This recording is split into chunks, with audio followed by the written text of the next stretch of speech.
authorized to collect for, no violations, no locks. Okay, a little while ago, I did this for YouTube, and I talked about the 13 basic closes in sales. This time I'm going to talk to you about some economic principles. Some principles that I don't know how we can be so educated and not get it. Most of you don't remember when Lyndon Baines Johnson ran B.B. Rebosa out of the country for his pyramid schemes. Doesn't mean it disappeared because Amway took it on hard. What do you think is the difference between the relationship of a real estate broker and a real estate agent and a pyramid scheme? It's all the same. But that's not what really bothers me. What bothers me is that we don't seem to learn beyond even the pyramid scheme. Give you an example. Most of you remember Enron. Enron bankrupted a lot of people's life savings, a lot of healthcare programs.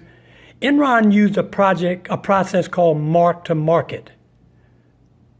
They developed a lot of contracts for power units. Then they sold stock, but they never built the power units. Dot-com companies were no different. They never made any money.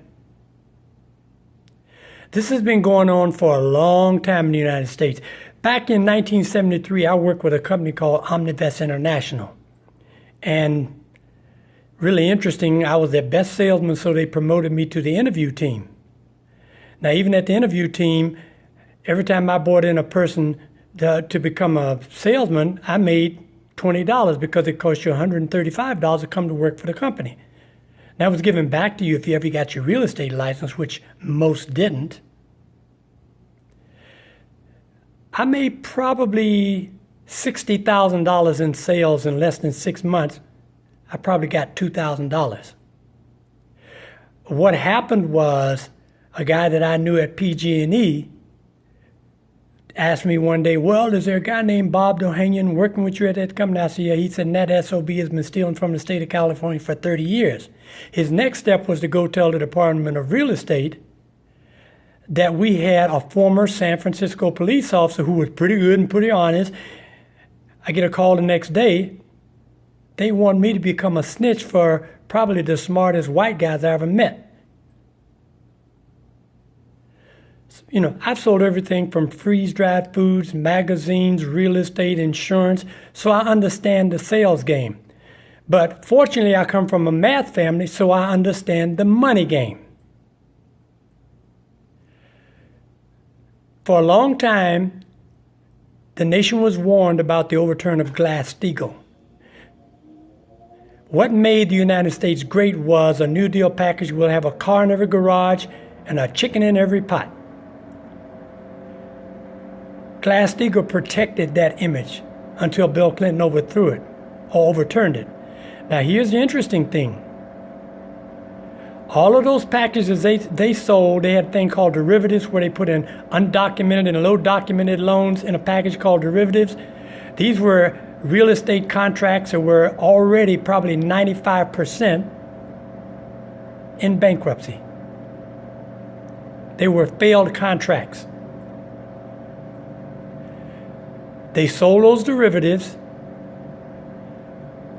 they packaged them, and most of the money was transferred out of the country.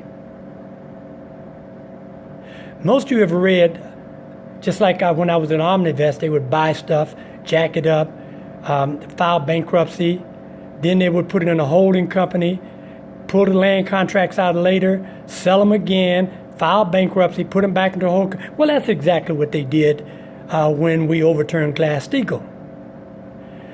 The estimate is that the stimulus paid not United States companies, but companies outside the United States, $90 trillion.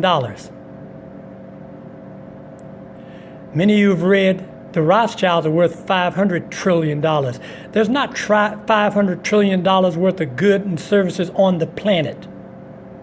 It's a con job. The guys who go along make the big bucks. The rest of you suffer.